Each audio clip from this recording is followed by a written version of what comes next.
If I'm not on OnlyFans or looking at booty clapping type of Instagram reels or indulging in self-clapalization, I'm searching for stories to make content on. And one of the blogs that I use is called It's On Site.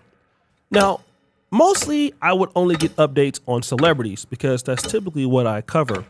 But I've noticed in the past month or so, I've been seeing some cringe stories that are not celebrity oriented.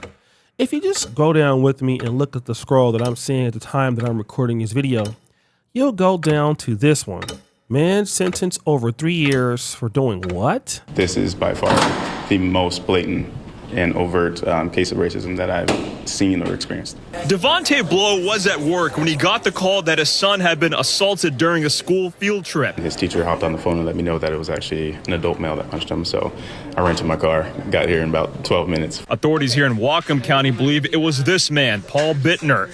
According to police, Whatcom Middle School students were walking back to campus when he crossed the street, punched him. That's right. In Washington, this guy, Paul Bittner, just decided he was going to punch an 11-year-old black kid in the face and throw racial slurs at him. And typically, this is not the kind of thing that happens on It's On Site because they typically cover black celebrities. I keep seeing more of this content popping up each and every day. Scroll right underneath it, you see Breonna Taylor. So I clicked on it. And then what I see is this. According to the BBC, Trump administration is recommending a one-day prison sentence for Brett Hankinson. The LMPD officer convicted of violating Breonna Taylor's civil rights could avoid prison time. The federal government believes Brett Hankinson should get probation instead. Now, I just did some research on this story. So there were 3 officers there that night with the Breonna Taylor shooting. One was named Jonathan Mattingly, the other was Brett Hankinson, and the last was Miles Cosgrove. He's the guy that actually fired the bullet that killed Breonna Taylor. But what Brett Hankinson did is he fired 10 rounds blindly through a covered window and glass door, but none of these bullets struck Taylor. So I guess that's the reason why they're asking for basically no prison time. But that's not how the community feels. The community is pissed off. If you look at this person, they stay playing in our faces. This person says, I hope the fellow inmates take full advantage of those 24 hours too. Then there's this person goes, this is what the people voted for. This man is playing out everything he said he was going to do, child. This person says the disrespect on purpose. And again, I'm still not thinking anything of it. I'm just going on about my day. And all of a sudden I said, well, let me go to one of these liberal sites that pretty much talk about, white Karens and, white on black crime and all of this stuff, right? Kind of just like the racist kind of blogs that are in Black America. And then I saw this. I'm trying to work with you. I ain't gotta work with I ain't coming over there. I ain't gotta Stay work off with your my black ass. You, bro. you. Oh, racist. you, nigga. We gonna have a big protest. It's not. I'm bringing the you news gonna have out a here. big Protest? Yes, Then we gonna bring the news out white here. Protest. I'll bring all my outlaws up here. I'll bring all my Y'all. up here. Oh, fuck it. So this is what bothers me. You have a black dude basically saying, hey, I'm trying to work with you. The white guy is still calling the black guy the N-word. But what is more interesting is that the white guy understands he's being recorded. Like, it's one thing to feel a certain way about a race of people or dislike somebody, but once somebody is recording you and it's on camera, well, you can't really live that down for the rest of your life. So, if you have insults that you want to give somebody, it's probably the best idea to keep it to yourself. And what I'm finding out is that you're seeing more white people, at least on these blogs, not caring about being recorded. If you don't believe me, check this out. You up here assuming, like I said, you're not about to talk to me. It doesn't matter that much. Man, okay? I thought he was your son. No, how you think he my son? You look like he could be your This son. is his mom. I'm only 24. You assuming that somebody's stuff was on mine. Like you said, you didn't know. Get out! And you assumed. She up here assuming that his stuff was on mine because he was eating. That's your problem, you fat bitch. That's not how you talk. That's not how you talk to nobody. Now, to be honest, in this first particular clip, like, the black lady did call her a B, so I don't know what happened past that, right?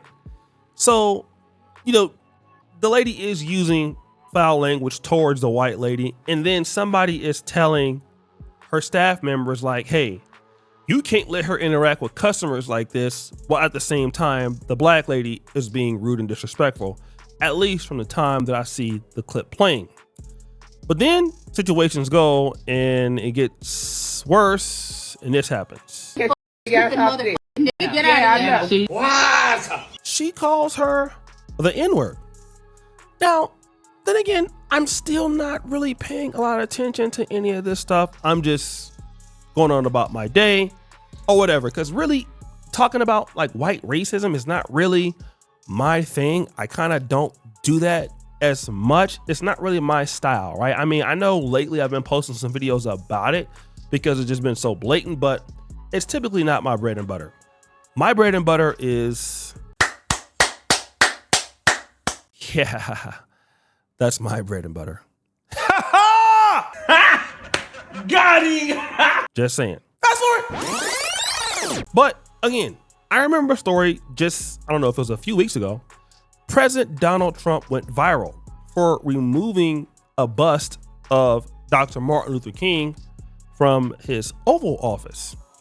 And that was interesting because he kept that particular bust. It was also there when Barack Obama was president in the same office, but he has removed it and he put it into another office. And so people were complaining about that, but there's a guy who tried to clear that up. He just relocated it out of the Oval Office and into another room within the White House. You know, when a president assumes office, they then decorate the Oval Office with art of their personal taste. So did he remove MLK's statue from the White House? Because that's what the Post says.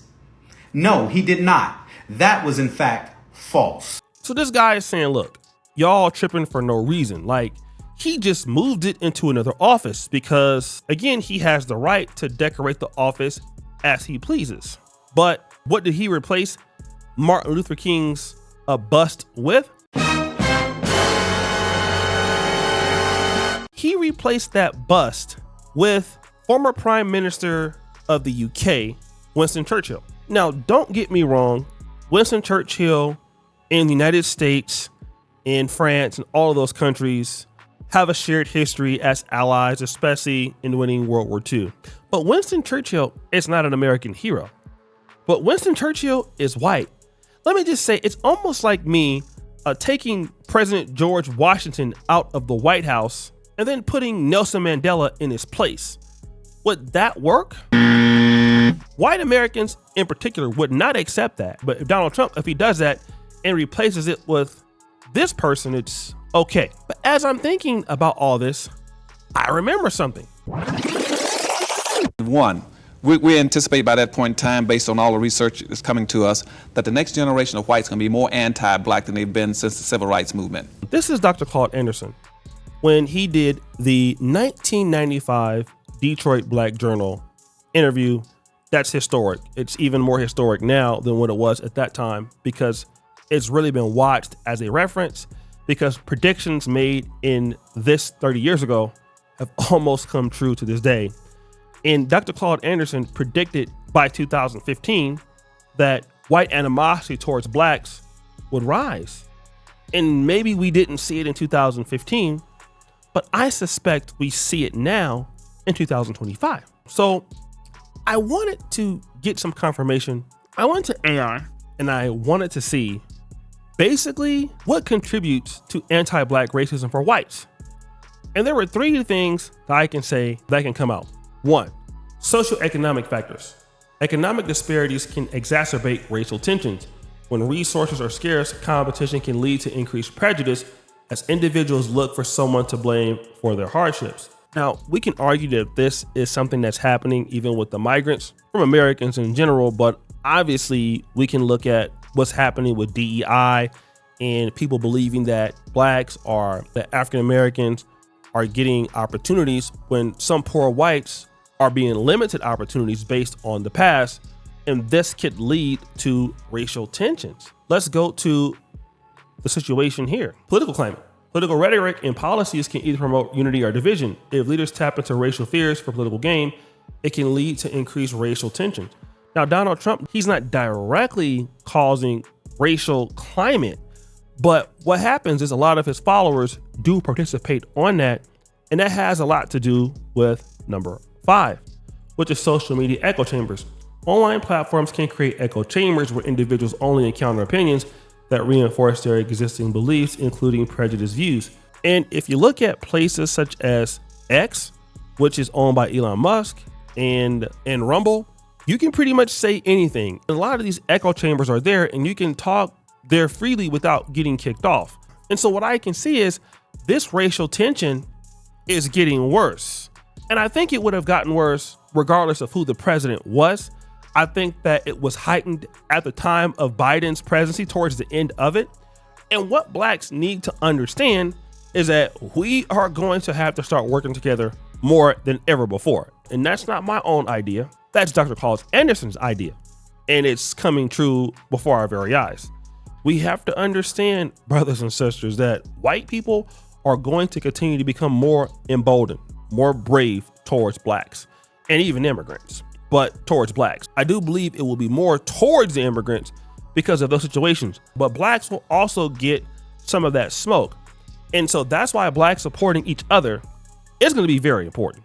So guys, what do you think?